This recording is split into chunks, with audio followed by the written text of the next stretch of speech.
Hello, hi everyone. And welcome again to another of Bursa Maybank sectorial series on topics of key interest. My name is Chu Han from Maybank IBG Research. Please allow me to set the context for today's session. Now, the rise of voluntary carbon market dates back to the early 2000s after the adoption of Kyoto Protocol, which set the baseline for carbon trading. Growth was impacted by the global financial crisis, but commitments to carbon emission control in recent years have triggered a resurgence in voluntary carbon credits.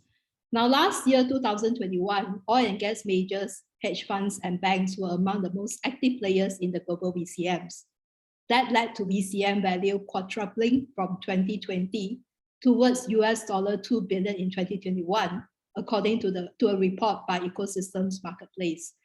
The Task Force on Scaling Voluntary Carbon Markets, sponsored by the Institute of International Finance, estimates that voluntary carbon credit volume would need to grow by up to 15 times by 2030 to support the investments required to deliver the 1.5-degree pathway under the Paris Agreement.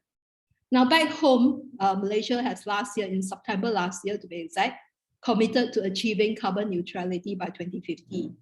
The National Energy Policy was launched yesterday, while economic instruments such as carbon pricing and carbon tax will be introduced alongside other carbon reduction measures after a review of the low carbon development strategies by the end of this year.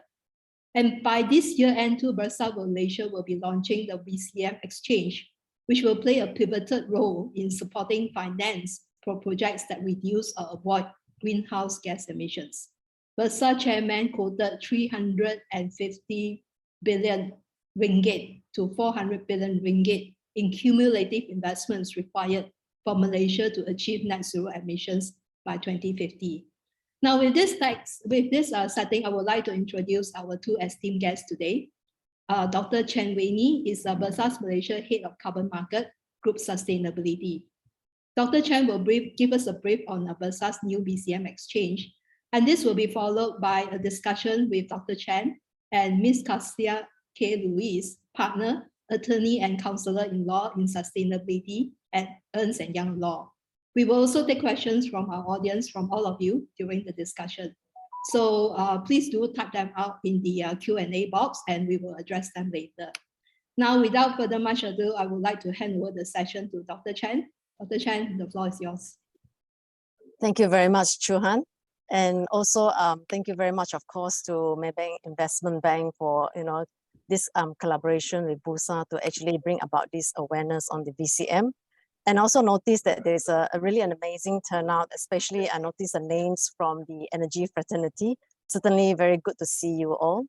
Yeah, and Chu Han, if you could just move on to the next slide, please. And the next slide, thanks. So yeah, in most of the presentations that I'm in, I always like to start off with why are we doing this into this voluntary carbon market. And I always like to set the context and bring about the urgency of the climate change. I think most of you are really quite familiar that essentially the IPCC in August of last year, they've released their first set of their, what they call their sixth assessment report, in which it wasn't really a good news. In fact, the UN actually called it a code red for humanity. And if you look at the text that I've actually provided in the working group for this report, it has mentioned that we have actually a carbon budget of around 500 gigatons that's left. And assuming that if we continue to emit where we are today, which is around 55 gigatons, then our carbon budget will be exhausted within the next 10 years. That's around 2030. And that leaves us about 50% chance of only achieving our 1.5 degrees Celsius aspirations. And of course, the working group number 2 actually come out under the IPCC and adaptation report to actually explain about the vulnerabilities that's caused by the climate change.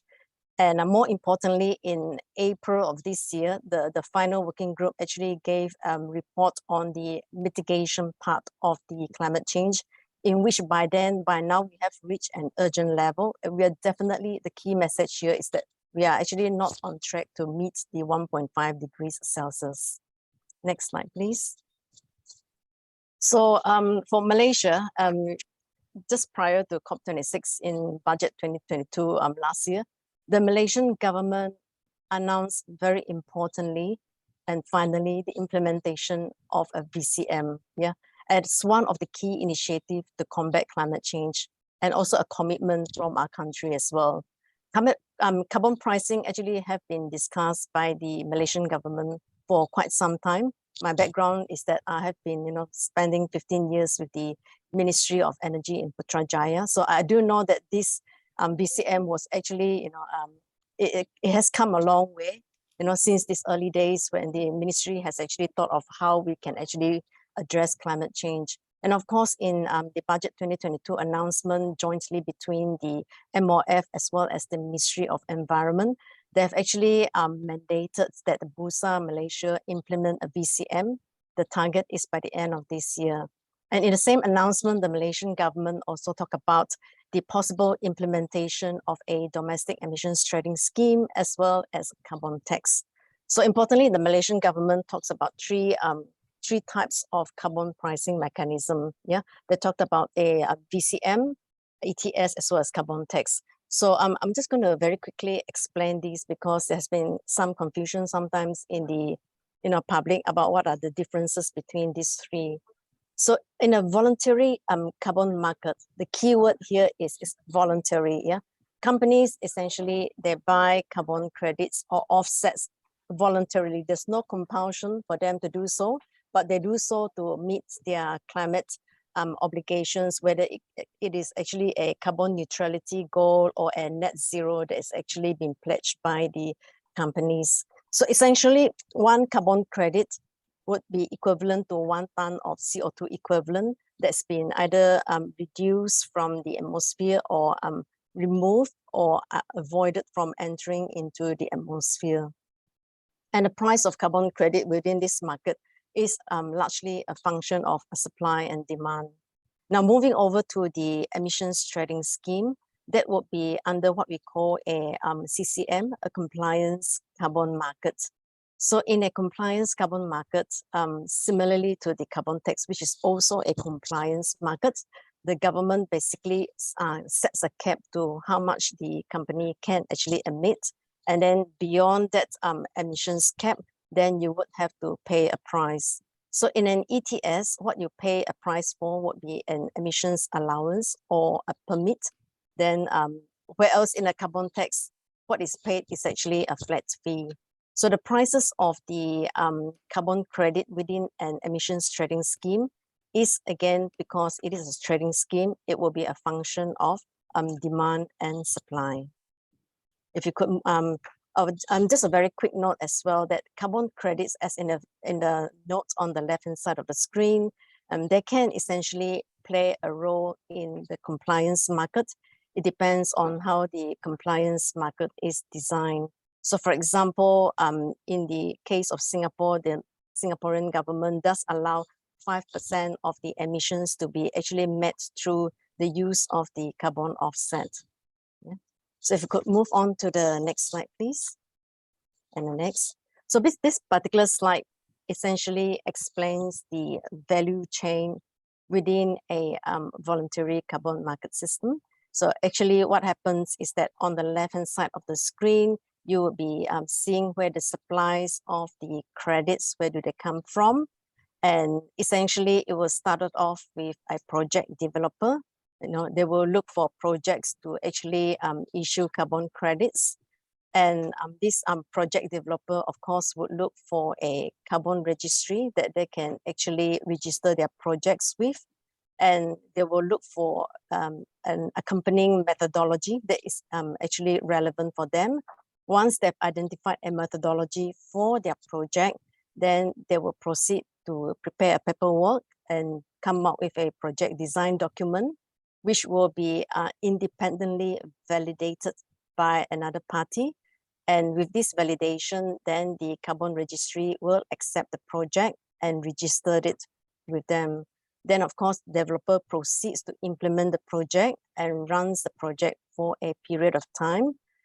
And before the project developer wishes to monetize the emission savings, the project developer would have to produce a report for a verifier to just ensure that the emissions that are actually saved or reduced is actually verified as accurate and true. Then, of course, with this verified report, the carbon registry will issue them a carbon credit certificate, and each emissions that actually has been avoided or reduced or saved would be uniquely tagged with a serial number.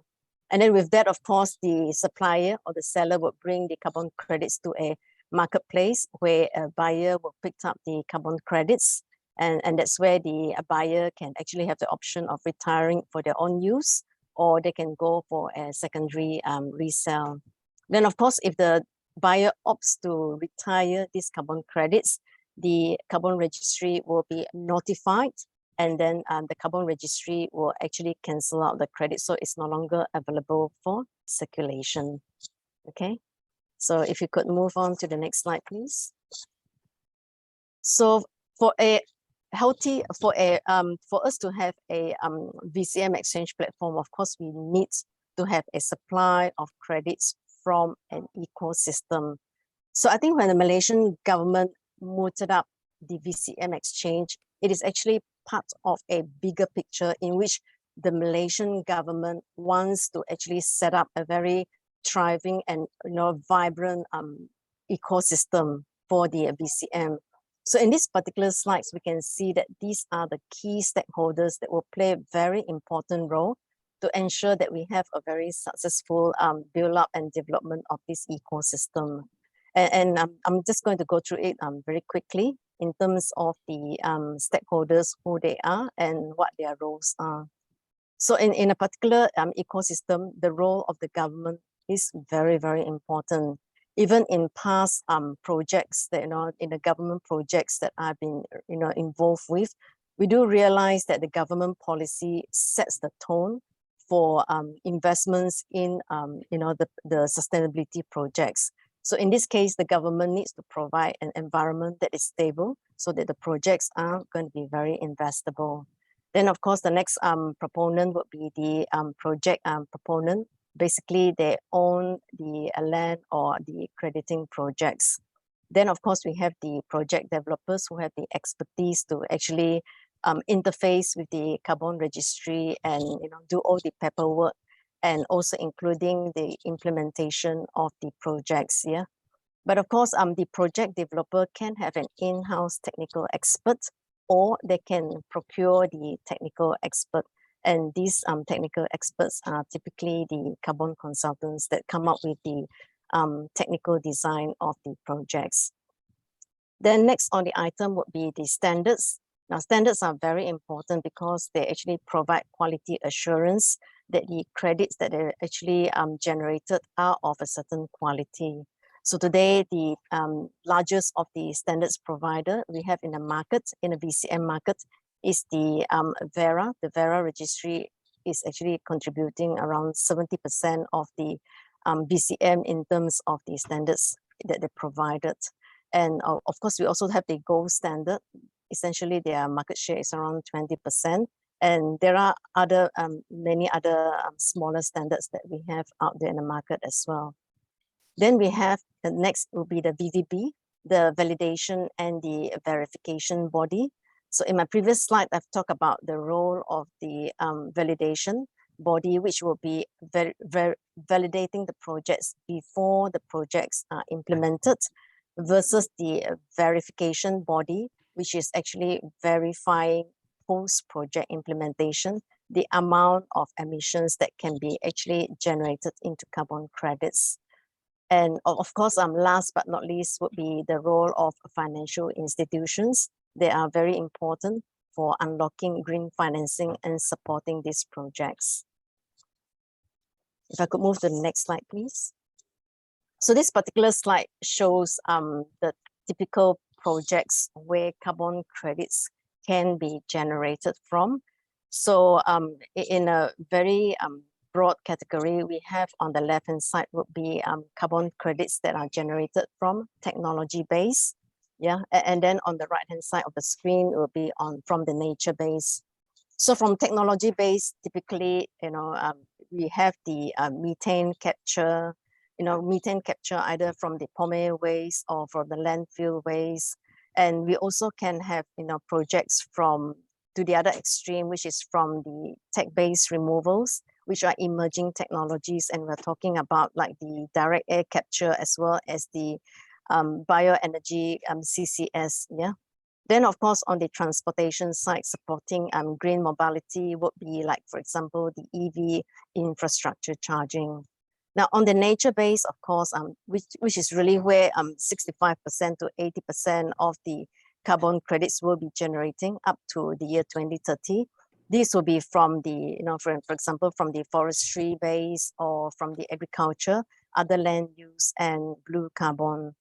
And I think a very quick word on blue carbon is that these credits are typically much more higher valued, and they come from, for example, projects like restoration of the mangrove. Yeah, so these are very much sought after credits compared to the nature base.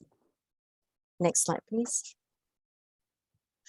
So I'm going to just very quickly explain for Bursa's VCM exchange, what are we offering? Because it's a question that we are asked very often, yeah?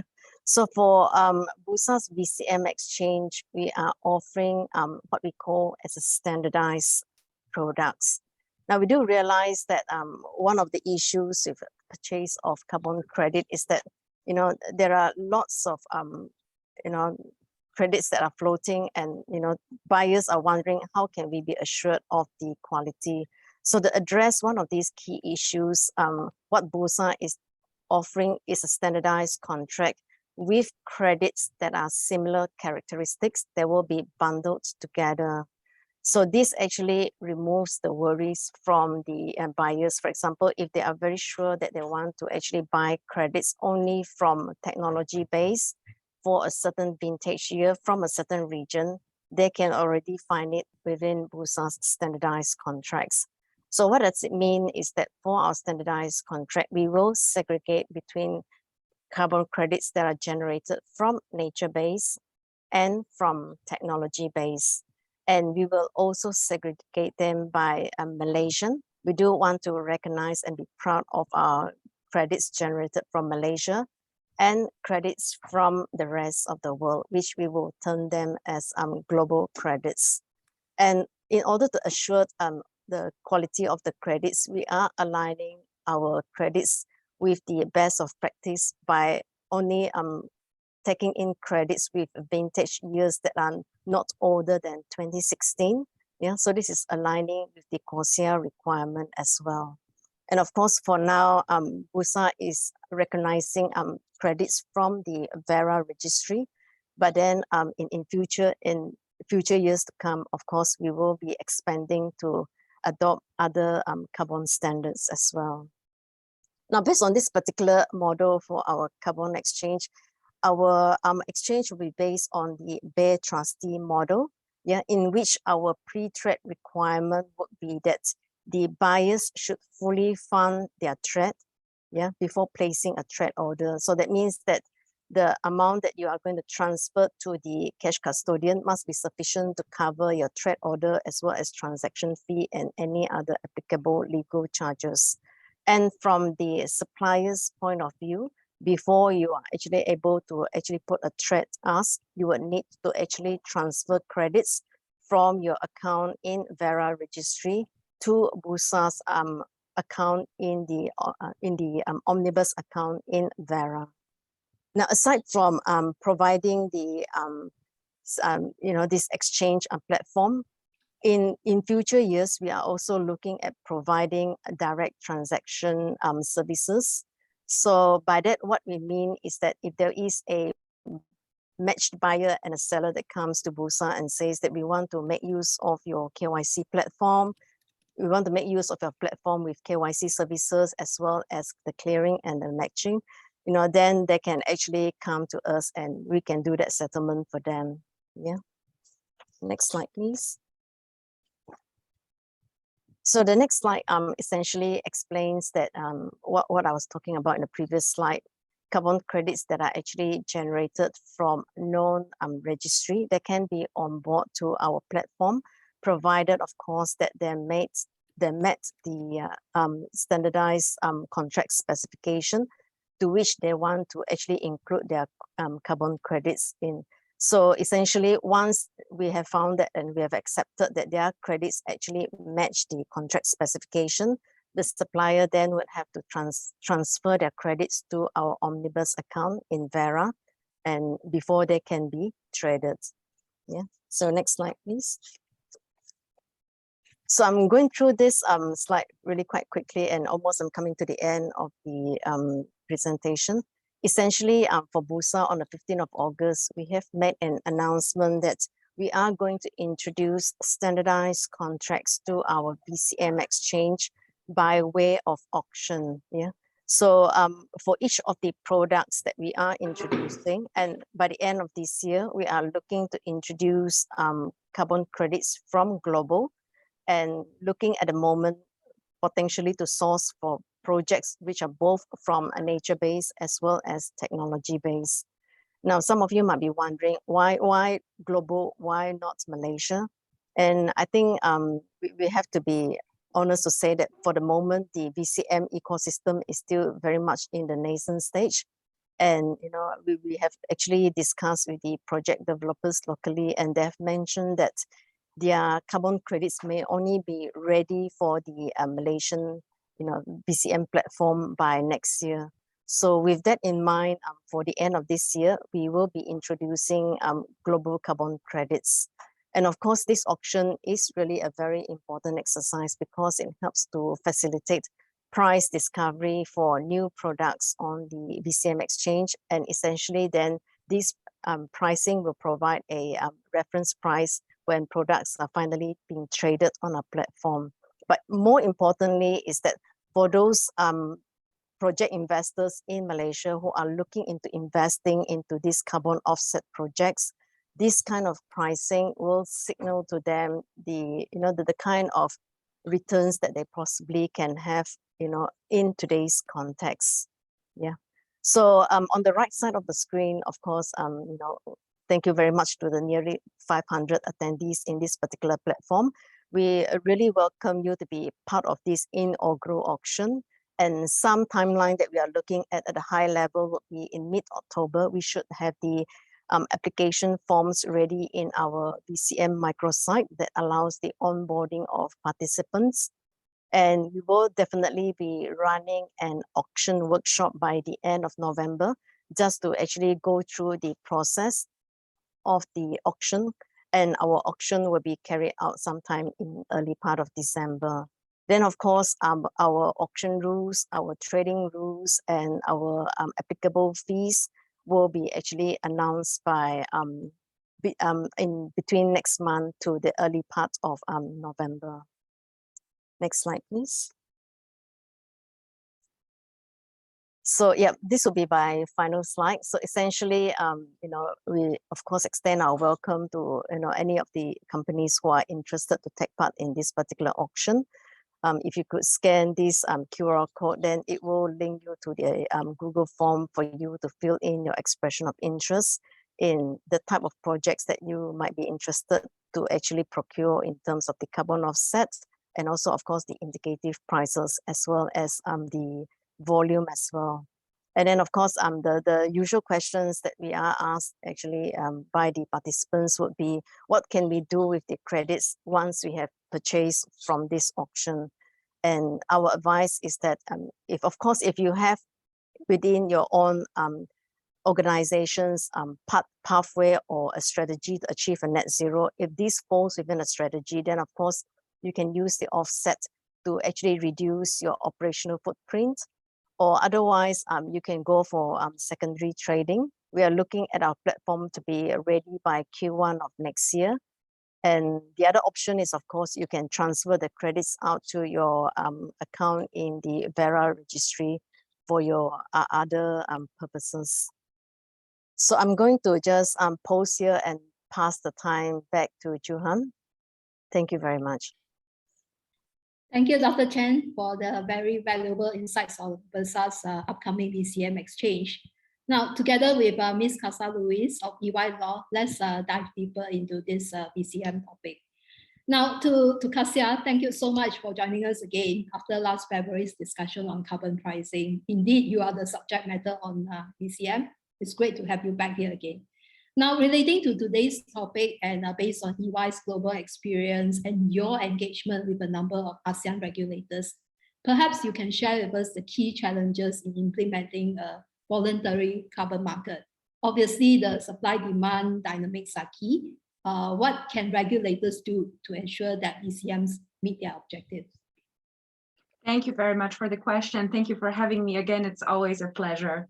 Now, responding to your question, I think we can maybe put a little bit of a conceptual underpinning, because the regulators, they do not really have to, regulate or intervene in terms of, policy making initiatives into the VCM, which has been around for a number of years, but only now we're seeing this interest coming from various public stakeholders in actually setting up legal and regulatory frameworks.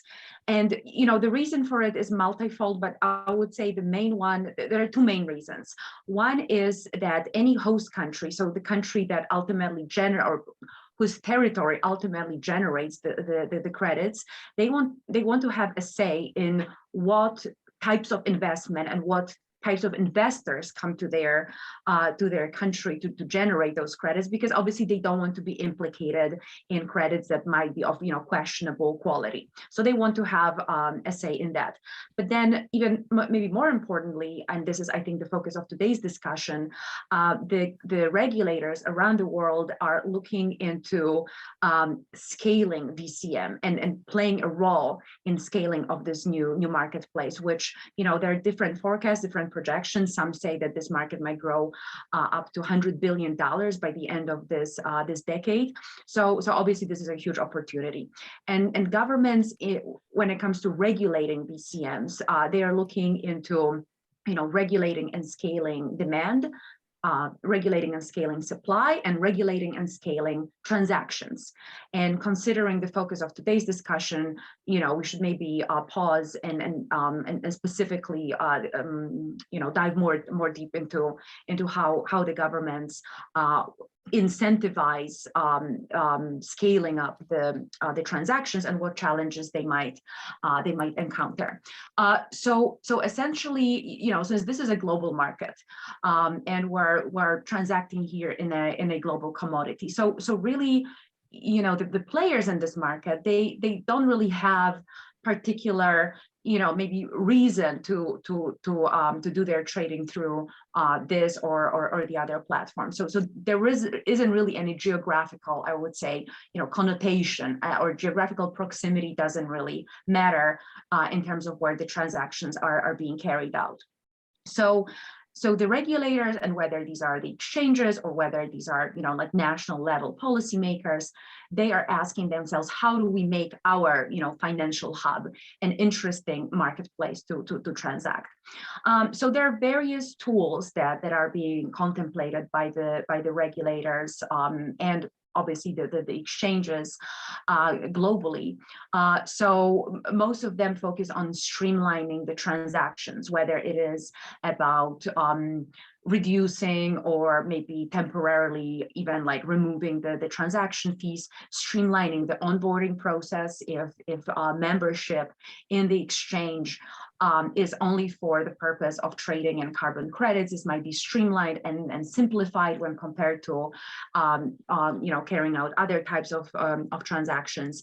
Then also the government and the exchanges alike might want to help in setting up some sort of agency that facilitates, the listing and the transfers and the retirement of credits, but also facilitates kind of the meeting and matching of the potential project developers and their financiers.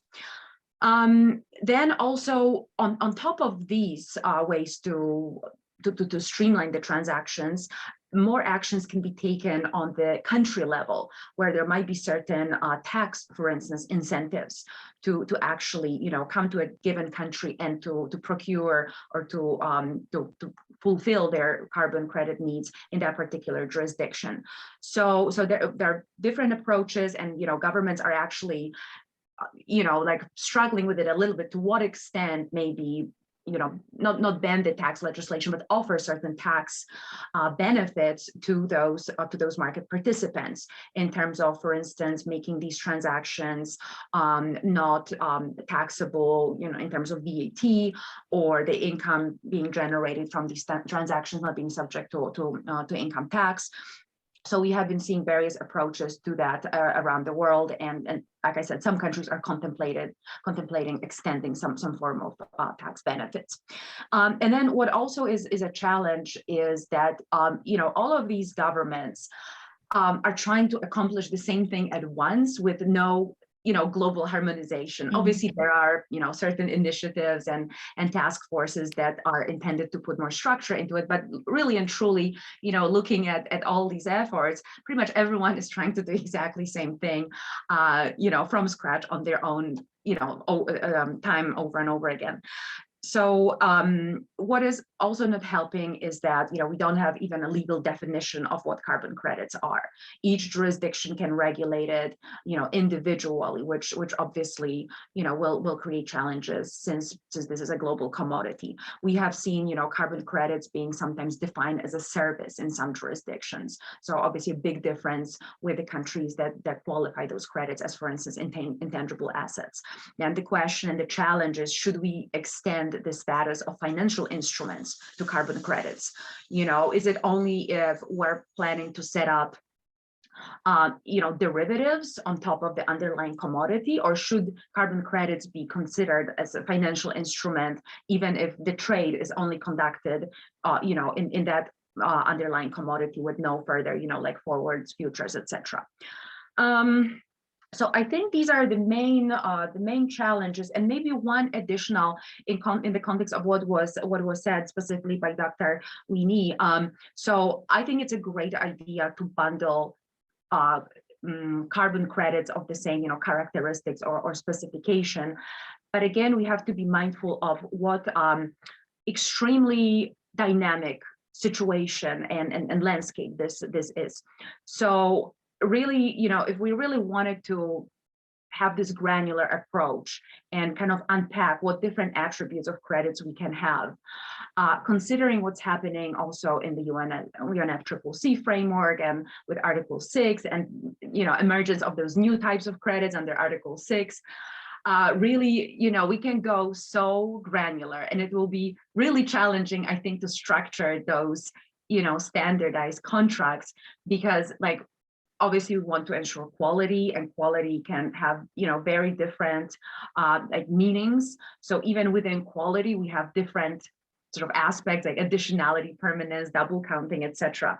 Then we obviously want to capture different types of projects, and again, will we only be differentiating between technology-based and nature-based, or will we go more granular into these types of projects? Then vintage, I understand there is this timeline or this date, 2016, beyond which we don't go in terms of vintage, but then will we be kind of categorizing vintages, let's say 2016 through 18, then 18 through 20, etc. Then geography was mentioned, and then I think most interestingly, will these contracts be differentiated based on whether there's a corresponding adjustment under Article 6.4 or something alike, whether there is use authorization. So just the plethora of topics that have to be navigated in setting up the framework. I think this is the biggest challenge, is the complexity. I don't think there is any globally traded commodity that has so many different shades and aspects and just different things to navigate around. Thank you. Yeah, thanks so much, Kasia. Interesting challenges. Now, speaking of challenges, let's shift the focus back to Malaysia.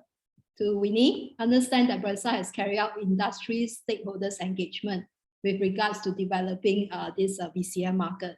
Can you provide some insights as to the issues highlighted by the stakeholders in nurturing a VCM ecosystem in Malaysia, and the key enablers identified to facilitate the VCM growth? Yeah, thanks, Chuhan, for this very good question. And of course, I've taken a lot of notes that Kasia has actually brought about, very good points indeed. But I'm going to address Chuhan, and maybe later on, either at the backstage or another platform, we can continue on discussing about this exciting topic on the Article 6. Yeah, I think with regards to the issues that the challenges, on this, this VCM, which is of course altogether very new for Malaysia. And actually, we do have a carbon market back in the early days when the Kyoto Protocol was around and there was the CDM before the collapse of the prices of the CER. We do have somewhat rather vibrant markets, but that has died down, about 10 years ago. And those in the industries, basically, they have diversified and look for other sources in terms of their business. So I think with this Malaysian government's announcement of VCM, it has brought about huge excitement. And I'm really very pleased to hear the excitement not just from domestic, but of course from international participation, as correctly like what Kasia is talking about. The VCM is not just within the context of Malaysia, it is actually a global market that we are actually addressing. So of course, for us, the issue that we're facing here is, of course, we are actually lacking in terms of the knowledge, as well as there's a lot of competency knowledge that has actually left Malaysia because of the lack of the carbon market in the last 10 years that we are actually trying to build up. Yeah, all the way from, the technical experts to the validation bodies to, to be able to establish local and in-house as well. And from the supplier side, they would be interested to find out if we invest in this, how can we achieve bankability? Yeah, so bankability will be very important discussion with them. Policy certainty will be very important. If I put in this project, is the government going to turn around and curtail my projects? And it's going to really mess up in terms of our, our projected returns. Then from the corporate buyer's point of view, of course, for most corporates here, they are still trying to make sense of the entire ESG story. And companies at the moment, what at best that, from the ones that we have engaged with, some of them has set their net zero aspirations, their carbon neutrality aspirations, but the pathway to all this is still in the making. Yeah, and for many of them, they were just wondering what are the roles of carbon offset. Being very careful about not being seen as greenwashing. They need to get the storyline right for their stakeholders as well. And of course, from the financial institutions, we have been seeing a lot of interest. Of course, their role in providing green financing, they need to understand their risk that they are moving into. But of course, for the financial institutions, additional role as a broker as well. And these are some things that they are trying to establish an international carbon trading desk for them. I think some key policies here that we can see, and it is mapping out in the same storyline as in the other government schemes that I have been going through in the past 17 years on sustainability projects in terms of the energy sector, would be the need for a stable carbon trading policies. That would be really very important. And especially like what Kasia is talking about, streamlining in terms of the approvals, in terms of the target sector, that will be very important. How we are going to align this with achieving the country's NDC, not clashing with the Article 6, or rather trying to make the best use of the Article 6, whose rule book as well as the operational guides are still in the making. So I think in years to come, we will be able to see a much more vibrant VCM market, depending on how we are going to innovatively design our products. We do take note that products will need to innovate in order to actually allow the carbon credits that are from much more expensive projects, like from the carbon capture, to be able to be sold within this particular market. But I think I've talked quite a fair bit, and I'm just going to pause and pass the floor back to you, Chu-Han. Thank you. Thank you so much. Indeed, I think we are developing a market that's bound to be challenges, and we will see how to move on from that. Now, Dr. Chen, you did mention about standardized carbon credit products to be offered, standardized. okay, products, and there will be distinct product categories for carbon credits from nature-based as well as technologies to reduce or remove carbon emissions. And then you also spoke about vintages, all right, aggregating the carbon credits that share similar traits and fundamentals. Now, the question is very much on, can you share with us the opportunities, the potential opportunities available in Malaysia for developing the VCM ecosystem, especially opportunities for companies that wish to venture into the VCM ecosystem? What's in it for them? Who will be the major project developers? And who do you think will be the larger buyers of carbon credits, in Malaysia in particular? That's one. Maybe you can also give us a bit more color as to the number of standardized products that will be offered when the exchange opens for business. I think you mentioned first, the trading side will actually start first quarter of next year, if I'm not mistaken. The number of products and how would that scale up by, say, the end of maybe end of 3 years, let's say, for example. Yeah, and obviously, there's some questions also in the chat box or the Q&A box on pricing. The question is how the products are categorized will affect their pricing. And this in turn provides price signals to support the new domestic carbon credit projects. So will Bursa have a role in this context? Yeah. Chuhan, there are so many questions that if I have forgotten your questions, just feel free to give me a nudge. Yeah.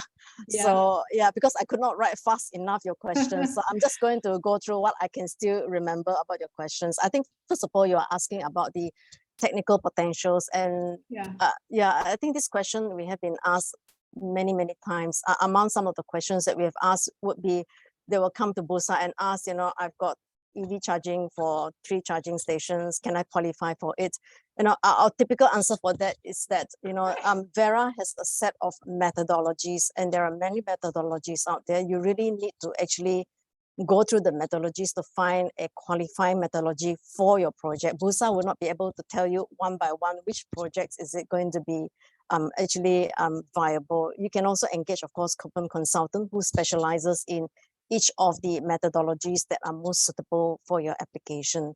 But to answer your question on the technical potential, so I think a high level picture would be, if you look at just nature-based, Malaysia today, no, I wouldn't say the word today, I think based on 2018 statistics, 54% of our land cover is actually forests. Yeah. So forests do provide huge potential, provided, of course, you meet certain criteria that's set up by Vera, of course, to generate carbon credits. But 54% of forest cover is actually very significant. In fact, there was a report that just came out from McKinsey actually yesterday about the carbon opportunities in Malaysia. And I'll just like to cite some figures, which I just read about 10 minutes before this particular webinar started. And it says in that particular report that, Malaysia is actually, potentially, we are ranked 7 in the world in a sense of the potential low cost nature-based solutions. And potentially we could generate up to 40 metric megatons of CO2 equivalent just from nature-based. Now that's just from nature-based, of course. We do have, of course, a lot of opportunities from technology-based as well, especially for technology-based. We are looking at the lower hanging fruits like the energy efficiency, the methane capture, and possibly fuel switching. But of course, on the higher hanging fruits would be especially for looking at the carbon intensive sector.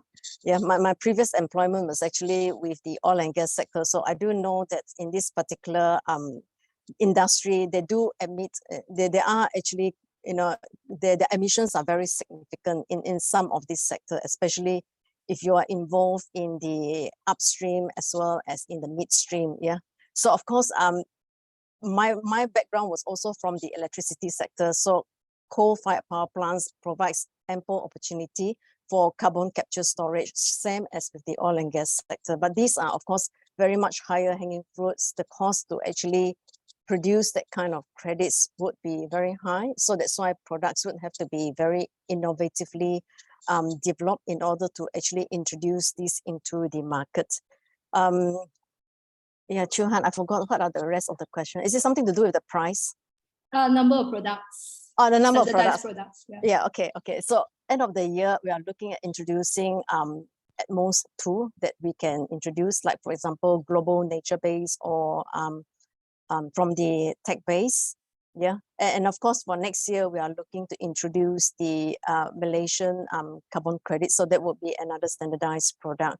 But just to very quickly address the concern from Kasia that she's brought up about the granularity of these particular products, we would of course differentiate them by the premium that they confer. So meaning to say that for nature-based, if they come with core benefits, like for example, they come with CCB, the climate community, as well as the biodiversity element, anyone that meets the UN SDG goals, then of course, this will be conferred a premium that we will actually give them a different kind of a tag to it. So maybe in the future years, currently, as what Kasia has pointed out, there may be credits that will be actually differentiated, whether that will be correspondingly adjusted. I think that will have to be in a few years down the pipeline. We'll have to see in COP27 what is the latest development in terms of their plan for Article 6. Okay, thank you so much. I'm going to pause here and take one question from the floor. There's quite a number of questions on pricing, and I have this interesting question posed to both of you. It says here that carbon prices have fluctuated greatly in Europe over the years, while prices of carbon credits have hit as high as €90 per ton in the recent year. It wasn't the case, say, 10 years ago, when carbon prices were nearly 10% of that. So as Malaysia is developing a voluntary carbon market as opposed to a compliance requirement, at least for now, what do you think? What is the anticipated price range that will be high enough to encourage new carbon investments, while on the other hand, ensuring that buyers of carbon credits do not feel too burdensome at the same time? So the main question is, what is the fair carbon price do you think that Bursa VCM should trade on the onset? And to EY, any studies by EY, any studies by EY on this aspect as well? Do you want me to go first, Chuhan? Yeah, sure. Go ahead. Maybe I'll just address first, because I think in HES, when I talk about the auctions, I forgot to mention that of course, when the projects are going to be actually informed to the potential bidders, what are the projects that are available, the suppliers of the projects for the year-end auction would also come with it a what we call a floor price or an ask price for it. Then the role of Bursa in this case would be, we will take that price, and before we announce it, we aspire to actually have an independent party to actually verify the price to make sure that it is fair and in some sense it's marked to market. But I think in the price of the credits, I think it's very much also, open to the influence of the global market. And in fact, these kind of prices for the other spot exchange, we can actually find it quite transparently, published in their website. And of course, if you actually subscribe to other information or research houses, they will actually provide all these projects for even down to very fine tune, the red glass and the carbon and the, they will go in terms of the prices into very granular details, breaking them down into the vintages. But I think the prices largely is influenced by, aside from the supply and the demand, would be really coming from where the projects are coming from. Like for example, nature-based at the moment, they are conferred slightly higher prices compared to the technology base, but with a caveat that if the technology base is from the removals from, like say, direct air capture, then there would be again fetching another price. Then of course the vintage would be another areas to look at. The geography side of it, I'm not sure whether there'll be a price conferred to different geography at this stage.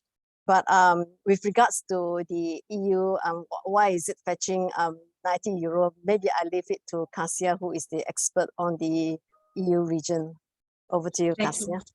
Thank you so much. Yes, so the EU is basically a laboratory in compliance carbon markets, and the price has indeed spiked tremendously ever since the EU Green Deal was announced in late 2019. But this is a different market. This is a compliance-driven market, and this increase in price is by design, because every year the market, so the number of available EU emission allowances decreases by so-called linear reduction factor. So obviously, as the supply of the allowances goes down, the price goes up. So this is how the policymakers intended it. When it comes to the voluntary carbon markets, it's basically, yeah, like Dr. Weenie said, it's mostly supply and demand, and how basically the marketplace values the decarbonization efforts. And I think, like, for sure the price will be going up, because first we'll invest in those low-hanging fruit projects, and then as their availability shrinks, we will have to move to those more expensive projects. So obviously the price will have to go up, but it also is it depends on how corporates that how they perceive the internal carbon cost, which a lot of corporates are setting, and the variations here are tremendous. They go from like $3 to like $900 a ton. Most clients we have talked lately, if they do introduce like a shadow internal carbon price, it's mostly around like $50 to $80 per ton. So obviously the VCM pricing, has still some, room to increase and expand to even match this most common internal carbon pricing adopted by corporates. Oh, Chuhan, I think you're on mute. Yes. Oh, so sorry. Okay, thanks a lot, Kasia and Chen. Now back to our discussion today. Let's go back to the big picture on why Malaysia is developing a VCM, and that is to allow corporates and sector of the economy to achieve their pledges, to reduce their footprints, and from a bottom-up perspective, to help the country to achieve carbon neutrality. Now, question is, based on your experience, what are the corporates in ASEAN and in Malaysia doing in this space? Has EY been seeing interest from companies for the last 2-3 years amid the pandemic in advisory services on the VCMs? Yeah, so the interest has been mostly in understanding how this market works and how to enter this space. But I think we're at the precipice of really seeing an explosion of interest as companies will move from just curiosity to take in an action. And I think an interesting dynamic will be when companies, around the world pretty much will start looking at it as an investment opportunity where really those carbon credits will become, so commoditized that they will be, a financial instrument in themselves. So, we'll start seeing speculation and, financial actors entering this space. This is actually what has happened in the EU. And this is one direction that the reform of the EU might be taking to actually limit the speculation and to limit the participation of non-compliance entities. It might be different for the voluntary market, but right now we're focusing on those who have to, meet their climate commitments and those who can provide viable, good quality carbon credits. But I think, yes, this next step is, completely like get removed from the project itself and see financial actors, starting to to basically invest. And before we started this webinar, we have just talked briefly, and one analyst, he said that the world's first trillionaire will actually come from carbon markets. It's going to be so huge that it will surpass, trading in gold or even oil and gas. It will be so absolutely huge, and this climate, currency will just surpass all of the other commodities that are currently traded. We'll see if that's true, but that's definitely an interesting, very bold statement to contemplate. Okay, thanks much. To Dr. Chen, you did mention just now that to ensure high integrity of carbon credits offered through the VCM exchange, Bursa will adopt the Verified Carbon Standard, or VERA. Now, you did also mention that Bursa may consider recognizing verification by other global registries, for example, the gold standard, but at a later stage. Correct me if I'm wrong. So the question is, how else is Bursa ensuring high quality of carbon credits besides relying on Verra as the standards provider? Yeah, I think that's a very good question. Because even for Verra, they are of course very well and widely accepted as a standards provider. But for Bursa, I think we are actually looking at this stage that we can actually provide the best of effort basis by actually screening through the projects, and to ensure that these kind of projects, they are actually of certain quality. But of course, we do not make any representations and warranties on these projects that are actually onboarded, but we will, on our best of effort basis, try to screen these projects for their quality. But I think more importantly, Chuhan, is that the work of the Integrity Council for the VCM, they have actually come up with their consultation paper for these core carbon policy principles, as well as their assessment framework. And essentially, once this particular consultation paper, once they are actually being released for public consumption, the effect that we are going to see is that this carbon registry of programs, together with their methodologies, they will be assessed against this particular benchmark. And I think that really helps to provide another level of assurance from the international VCM community with regards to the standards. So I think that's how we are going to look into this at this very early stage. I think, Chuhan, we have to be very honest that this is really a very new arena for all of us, and we are in a continuously learning platform. And even in the other projects that the government Malaysia we have held continuously, we did not roll out a perfect program, but we roll out to the program that we felt at that time, with the knowledge that we have, it was the best. But at every single point that we actually hit a certain issues, the key thing is that we respond fast, and actually we just have to make sure that our screening and everything remains relevant, and it actually helps to give as much of the confidence to the local ecosystem, which is the most important objective for us to develop at the end of the day. Okay, thank you so much. I just want to take one question from the floor. This is very interesting. And it's a question to Kasia. Okay, the question is, by buying carbon credits from Bursa's VCM exchange, will it be able to satisfy EU's carbon border adjustment mechanism if the products are exported to Europe? I was actually hoping for this question. Yeah, so it's part of a broader question, about the overlap between VCM and compliance markets, but this is yet another, very, very monumentous topic. But specifically on CBAM, well, the jury is not out yet. So officially what was communicated was that, yes, there will be a deduction from CBAM due if there was domestic carbon price paid. But what is meant by that is that there has to be governmental mandated carbon pricing system in a given country, which VCM, well, hasn't been so far, but the whole topic of today's discussion is around, regulating VCM. So perhaps, in maybe like a few months' time or a year, the EU authorities will actually concede that the VCM has a robust governance framework, in certain countries, and then these countries would need to be kind of, specified.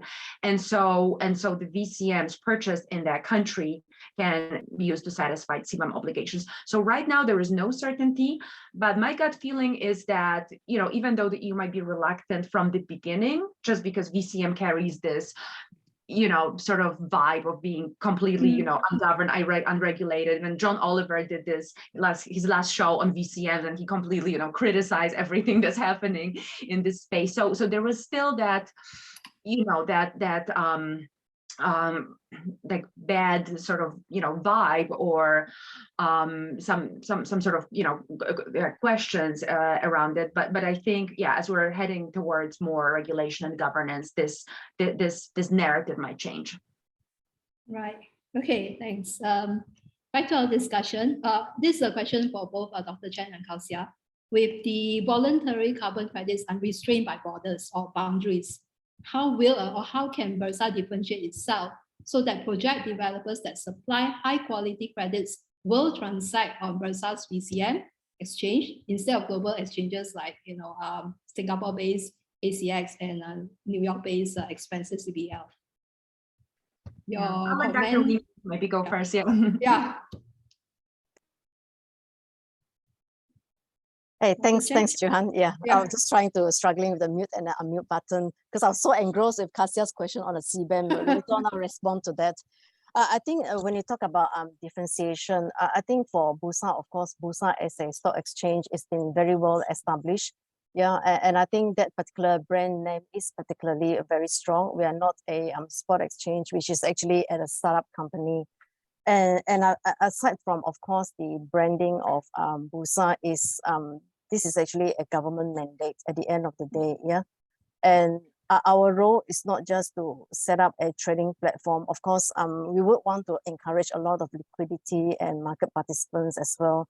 But a bigger role that is being given to Bursa is that we are a facilitator to actually help to actually support a local carbon ecosystem to actually grow. So that's why a bigger mandate that's been given to us is how can we actually develop this particular the entire ecosystem with the proponents and the financial institutions, and actually bind cohesively with the government that actually forms policy that do not cannibalize our own carbon opportunities, but instead they are actually aligning and support with the VCM opportunities. Then, of course, there is an integration with the bigger global community that Bursa needs to play a role in to actually bind the experts from the external to support our own local community. So I think in short answer to this is, of course, aside, of course, from being I think one of the very first Sharia compliant platform, then of course for us is we are really a market facilitator. Yeah, we are at the end of the day and moving up a national agenda. So I can go. Yeah, so I touched upon it briefly when I was discussing, scaling and incentivizing and attracting transactions. So there are, several different tools available. One of them is perhaps opening, the Bursa exchange membership to like smaller scale suppliers, so that they don't have to go through, larger scale developers. But let's say we have a local community and they can just retain advisors and generate credits on their own, right? And then enter the exchange space to be matched with the buyer. And I have seen this so often when those local communities are being approached by a big institutional investor who gives them something. There are some local co-benefits, but then actually they reap the majority of the revenues for themselves. So I think opening up to different types of actors or participants on the exchange that would traditionally see, I think this would be a big advantage. And then yes, offering various incentives at the exchange level, but also at the country level, for instance, when it comes to some preferential taxation.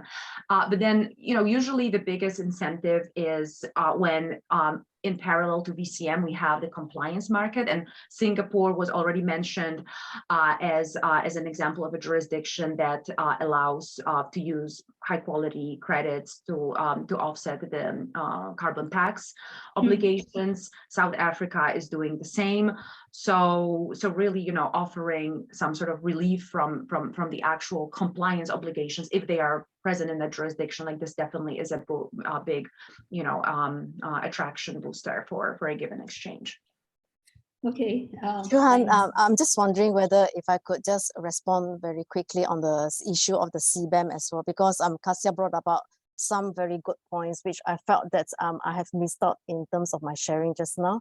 With regards to the CBAM, how local companies can actually leverage on the VCM to actually build some resilience and get themselves ready for the CBAM.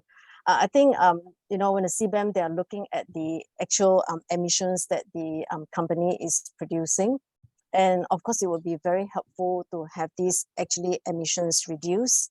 And for many companies who are in the hard to abate sector, if you're looking at the sectors that are currently exposed to the CBAM, the VCM can potentially provide an avenue for companies to actually deploy decarbonizing activities if these activities fit into a prevailing available methodologies. Then they can actually use these carbon credits to actually do a cost recovery for such investment. And once the CBAM is fully enforced, then they can actually stop selling the carbon credits, and hopefully by then they have made some sizable recovery on their investment cost in the decarbonizing. Then there will be much more future proof when the CBAM is fully enforced. But of course, if the CBAM does accept carbon offset as a means of reducing the carbon footprint, then that's where again the VCM market offers another avenue for the purchase of carbon credits to actually reduce their footprint. So I think this is where the VCM plays some roles for the CBAM readiness. Right. Just back, I mean, relating to this topic about that's a practical question actually. Someone is asking. Let's say a company A has the operation, 50% of its operations in, let's say, Indonesia, all right, and another 50% in Malaysia. So the question is, but before that, it has a carbon neutral target by, say, 2025, all right? So the question is, can company A buy all its carbon credits requirement from Bursa's VCM exchange, all its requirement to cover for its operations, the emissions in Indonesia? Dr. Chen?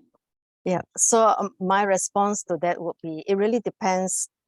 This is a voluntary carbon market. Yeah, as Kasia has mentioned before, there is actually no regulations on how companies at the moment, unless you are in a compliance market, assuming that it is not a compliant market, then you are talking about voluntary. Then in terms of voluntary carbon market, it is always very helpful, I find, for companies to actually disclose their carbon offset policy. Yeah, that they would say they should actually at minimum abide by the mitigation hierarchy, in a sense that they should be actually avoiding emissions and then reducing and then looking at switching, and then as a last recourse of meeting the residual gap, then they will use the carbon offset. But of course, carbon offset can also be used to actually meet immediate reduction requirement if your strategies for deployment of the carbon decarbonizing activities cannot be so immediately deployed. So as to whether the carbon credits can be used for other countries, if it is under a voluntary market, there is no reason why not. GHG at the end of the day, it is accounting at the corporate level. I think a very good protocol that they should abide with is the guidance from the GHG protocol for corporate accounting. But certain jurisdictions, certain companies, of course, they would prefer to consume credits that are actually for the purpose of the jurisdiction that they are operating with. It is only a preference by certain companies. Certain companies, they are looking at retiring using vintages that actually commensurate with the year that the emissions was produced. Again, it is really, corporate policy. But maybe I also welcome Kasia's view. What do you think? Yes, I absolutely agree that these are purely voluntary actions, and the emissions can be offset anywhere with projects generated anywhere.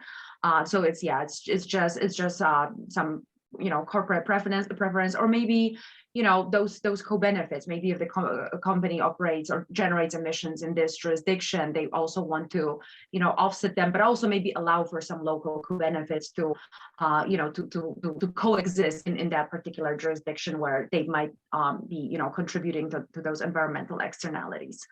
So, but yeah, I can fully agree with everything that was said. Okay. I saw two questions. I'm going to combine two questions from the audience. Number one, and this is very much for Dr. Chen. Any indication, is there an expected timeline, and what is the current status on when the ETS, right, and carbon tax will be rolled out, if you can share? And the other question is actually also very much related to the VCM exchange that Bursa is trying to set up. Question is, can Bursa share who are the project developers and consultants in Malaysia that can help to bring a project to the BERA registry? Okay, thanks, Chuhan. So question on when the government will roll out the ETS as well as the carbon tax. I think to date, all the government has actually announced last year is that they are looking into it. And of course, I think with the ETS and the carbon tax, it will need to come with regulations and they will take time to actually develop.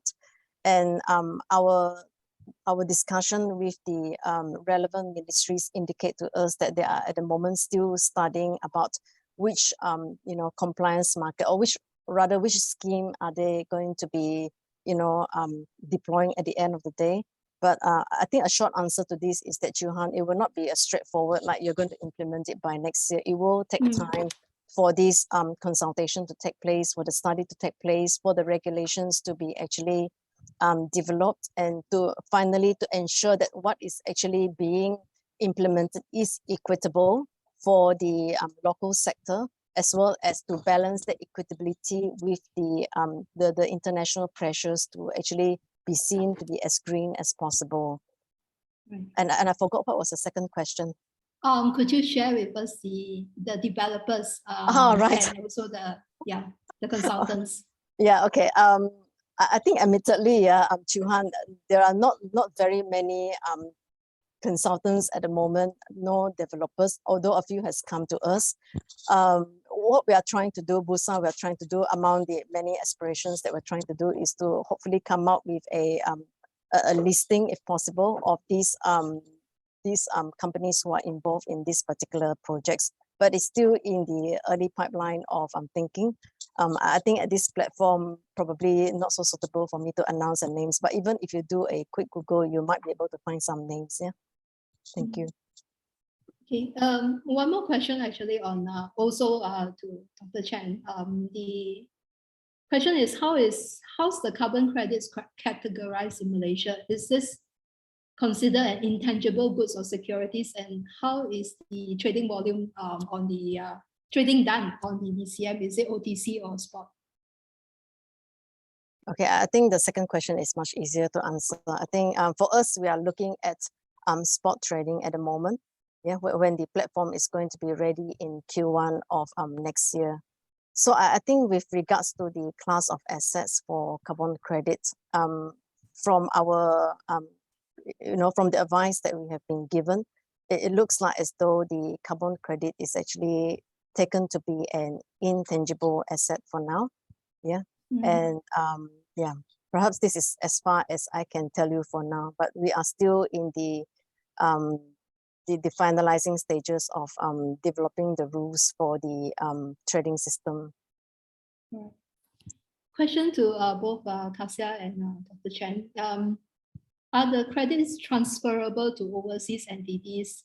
Also, can credits outside of the exchange be brought in and trade in the Bursa's VCM exchange? Would this lead to arbitrage opportunities? Can you want to go? Oh yeah. You want to go? I can answer straight away about whether foreign carbon credits can be brought into Malaysia. I think the answer is definitely yes, because as I've mentioned in the auction for the end of this year, the carbon credits will be from global, and next year we're looking to introduce the local carbon credits. Yeah, Kasia, anything to add? Yeah, so the first part of the question was around transferability, I believe. Yeah. Yeah, so I'm not sure. Yes, I'm not sure if what is meant by this question is secondary trading or transferring within the group, but obviously, both are possible as long as legal requirements are met in accounting, which is actually another challenge because there is no global standard for accounting. So even that, I would say, stifles the trading to some extent. But as long as in principle these requirements of accounting and legal requirements are met, then then the credits are transferable either in exchange for payment or just for free, as long as taxes are paid, etc. So, all right. One more question also relating to carbon tax. The question is the introduction of carbon tax, which Malaysia doesn't have for now, is it crucial or critical to the VCM success? Is there a role for carbon credits in the compliance carbon market. I think it's much more on carbon tax. Yeah, I think in It's the complementary.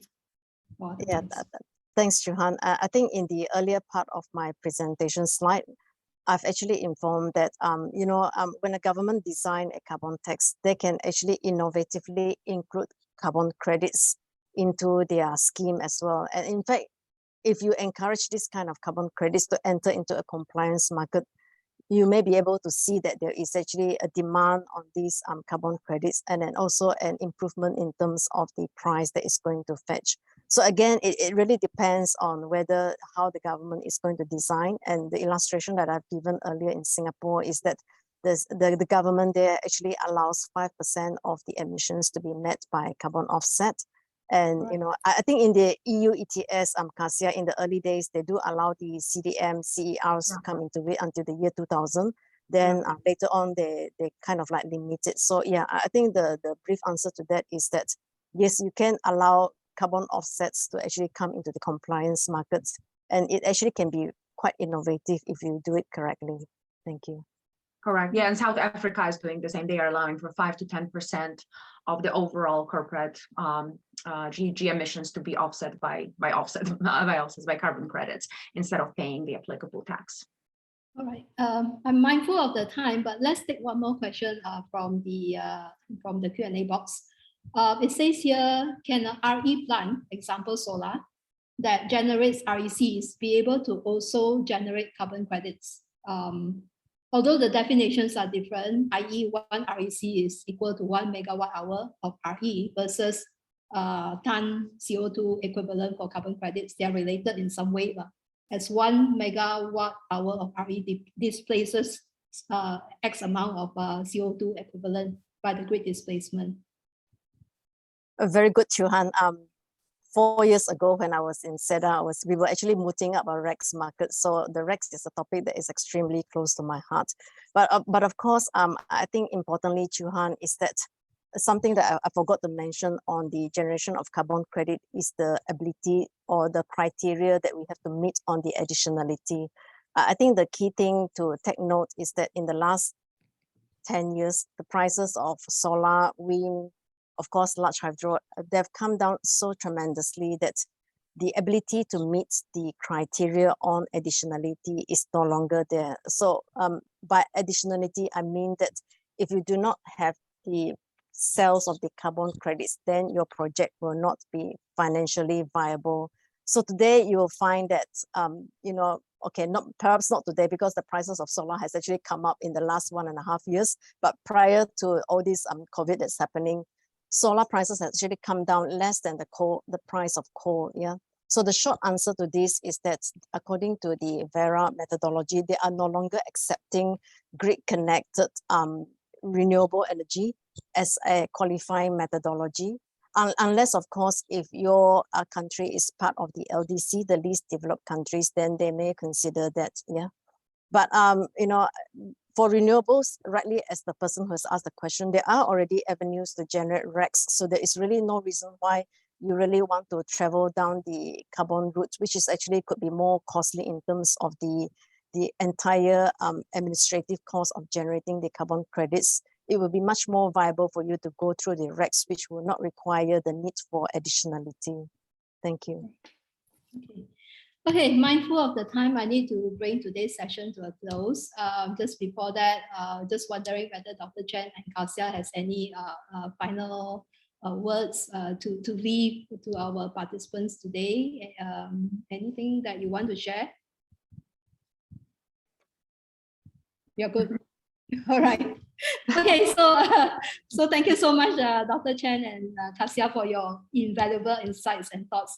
And thank you all for joining us today. And for those who are keen, we will have a sector-specific session tomorrow at 9 a.m. The title is Soy, Corn, and Vegetables Oil Outlook. And this is in partnership with CME Group. So see you next time, and thank you so much. Bye. Thank you. So much. Bye. Bye.